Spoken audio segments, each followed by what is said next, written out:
পরিবর্তন সব উল্টো, এটা পরিবর্তন বলুন। পরিবর্তনের নামে উল্টো হয়ে গেছে।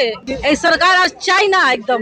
রাতারাতির মধ্যে সব ভাঙচুর, এ কি অন্যায়? আমি এই বলছি শয়তান জালিয়ানওয়ালাবাগে যে হত্যাকাণ্ড হয়েছিল সেই কিংস ফোর্টকে যেমনি আমরা মাত্র ইংল্যান্ডে গেছিল 21 লাখ পর্যন্ত শাস্তি দেওয়া উচিত। এখন এক কাপ চা খেতে যাবেন 25 টাকা, আমরা এক কাপ চা দিতাম 5 টাকা। তাহলে এবার যার পকেটে পয়সা না থাকে সে কোথা থেকে খাবে? হকার উচ্ছেদের ক্ষেত্রে প্রথমেই বলবো হাওড়া স্টেশন এবং শিয়ালদা স্টেশন, সেখানে কিন্তু হকার উচ্ছেদ হয়েছে। তার পাশাপাশি দমদম স্টেশনও কিন্তু গত পরশু রাতে হকার উচ্ছেদ হয়েছে। সেই হকার উচ্ছেদের ছবিটা একবার একটু দেখানোর চেষ্টা করব যে এই মুহূর্তে স্টেশন চত্বরের সামনে যে সমস্ত জায়গায় হকাররা বসবাস করতেন বা হকাররা থাকতেন, এখানে বিভিন্ন সামগ্রীর দোকান খুলে বসেছিলেন, কেউ বা খাবারের দোকান, কেউ বা চায়ের স্টল, বা কেউ বা মোবাইলের জিনিসপত্র, এবং একাধিক দোকান রয়েছে, কেউ ফলের রসও বেচতেন। এবং সেই ক্ষেত্রে দাঁড়িয়ে তাদেরকে আগে থেকেই নোটিশ করা হয়েছিল, এবং নোটিশ করার পরেও তারা যখন ওঠেননি তারপরে কিন্তু এটা ভেঙে দেওয়া হয়েছে। এবং তার পাশাপাশি যেটা রেল কর্তৃপক্ষ যেটা দাবি করছে যে স্টেশন চত্বরে কোনো রকম কোনো বেআইনি দোকান থাকবে না, এবং সেই ক্ষেত্রে দাঁড়িয়ে তারা আগে থেকে নোটিশ করার পরে কিন্তু এই ভেঙে দেওয়ার প্রক্রিয়া তারা শুরু করেছেন। এবং রেলের উদ্যোগে কিন্তু এই ভাঙা প্রক্রিয়া কিন্তু শুরু হয়েছে, এবং বিভিন্ন স্টেশন চত্বরে তার ছবি আমরা দেখতে পেয়েছি, কখনো বা হাওড়া স্টেশন বা কখনো বা শিয়ালদা স্টেশন, এবং সব জায়গায় কিন্তু অর্থাৎ স্টেশন চত্বরে সাধারণ মানুষের যাতে কোনো অসুবিধা না হয় সেই কারণেই কিন্তু তারা এই উচ্ছেদ অভিযানে নেমেছেন।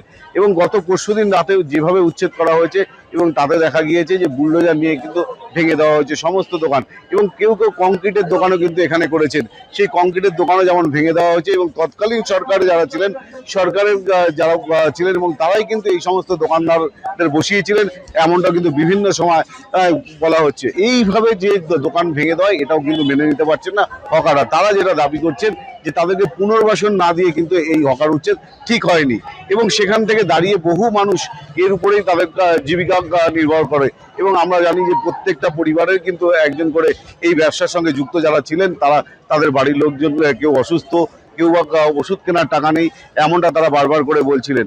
এবং সেই ক্ষেত্রে দাঁড়িয়ে তাদের পুনর্বাসন না দিয়ে এই ধরনের কাজ অর্থাৎ ভেঙে দেওয়া সেটা ঠিক হয়নি, এমনটা দাবি করছে বিভিন্ন রাজনৈতিক দল। অর্থাৎ এই মুহূর্তে যারা বিরোধী রাজনৈতিক দল, তারা বিভিন্ন সময় কখনো বা দমদম স্টেশন, কখনো বা ক্যান্টনমেন্ট, সমস্ত জায়গায় বিক্ষোভ দেখিয়েছেন, এবং সেখানে সিপিএম কংগ্রেস যৌথ উদ্যোগে কিন্তু সেই মিছিল করেছেন, এবং মিছিল করে এই হকারদের উচ্ছেদের প্রতিবাদে তারা আন্দোলন করেছেন।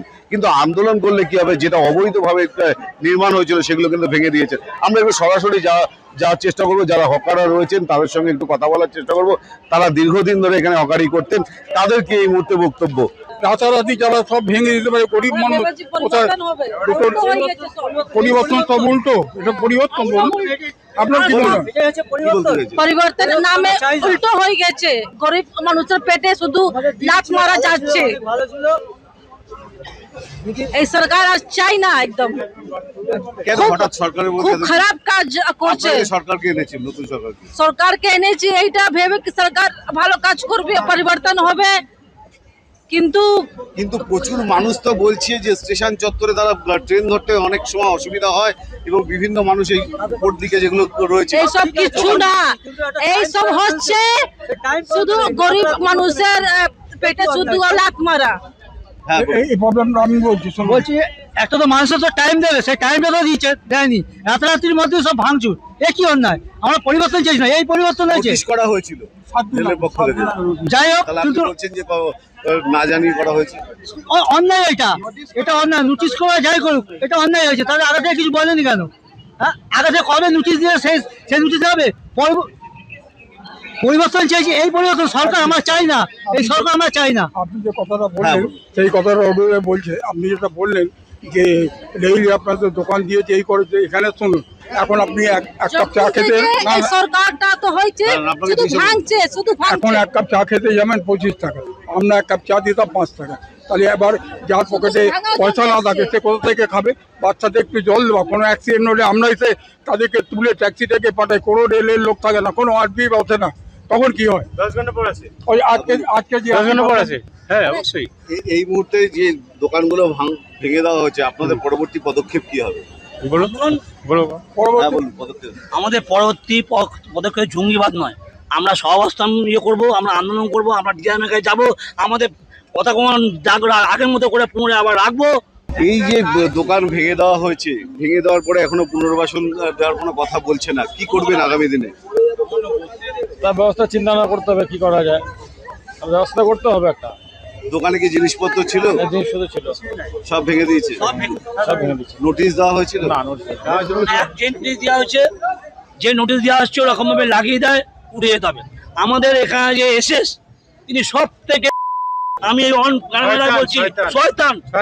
জালিয়ানওয়ালাবাগের যে হত্যাকাণ্ড হয়েছিল সেই কিংসপোর্টকে যেমনি আমরা মাত্র ইংল্যান্ডে গেছিল, 21 রকম পর্যন্ত শাস্তি দেওয়া উচিত। কিন্তু বিভিন্ন হাওড়া, শিয়ালদা সমস্ত জায়গাতে একইভাবে উচ্ছেদ হয়েছে। আমি তো বলছি উচ্ছেদ হচ্ছে বলছে বেআইনি ভাবে। আচ্ছা বেআইনি ভাবে হলো, কারা বসিয়েছে অপরাধ? তাহলে আমরা যদি অপরাধ করি তাহলে সেই অপরাধের জন্য আইন আছে। তাহলে আমাদের পেটের তো ভাই, আমাদের চাকরি করতে যায়নি, এমন না যে আমরা এই পাস করেছি আর ফেল করেছি, এর মধ্যে পার্থক্য করা হয়েছে যে এটা ভালো এটা খারাপ। তাহলে কি মানে পুনর্বাসন দিলেই ভালো? আগে তারপর আমি তো মনে করি পুনর্বাসন দিয়ে কিছু অন্তত করার চেষ্টা করুক। এটা দুমুঠো ভাত খাক, ডাল ভাত খেয়ে বেঁচে থাকুক, এইটা অন্তত চিন্তা করুক। এছাড়া হকাররা কোথায় যাবেন, কিভাবে থাকবেন সে নিয়ে তারা এখন দুশ্চিন্তায় পড়েছে। এবং সমস্ত যে হকারদের যে সমস্ত দোকানপত্র ছিল সেগুলো এই মুহূর্তে ভগ্ন অবস্থায় পড়ে রয়েছে, ভাঙা অবস্থায় পড়ে রয়েছে এবং সেগুলো এখন উদ্ধার করার কাজ চলছে। সেখান থেকে যদি কিছু জিনিসপত্র বার করে নিয়ে যাওয়া যায় সেটাই তাদের কাছে এই মুহূর্তে সম্ভব। দমদম থেকে বিশ্বজিৎ পালের প্রতিবেদন, আরপ্লাস নিউজ, কলকাতা।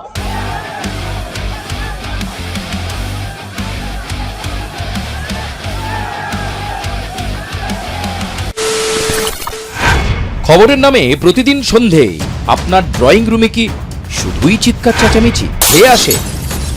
বিতর্কের নামে চলে গালাগালি আর কাদা ছোড়াছুড়ি। এবার সময় পরিবর্তনের, কারণ আমরা কান ফাটানো চিৎকারে বিশ্বাস করি না। আমরা বিশ্বাস করি খবরের সত্যতায়। আমরা কোনো পক্ষের হয়ে গলা ফাটাই না, আমরা সাধারণ মানুষের হয়ে প্রশ্ন তুলি। চিৎকার নয়, শুধু খবর হবে যেখানে বিতর্ক আছে কিন্তু কুৎসিত ঝগড়া নেই। সঠিক তথ্য, বিশ্বস্ত খবর। নজর রাখুন আর প্লাস নিউজে।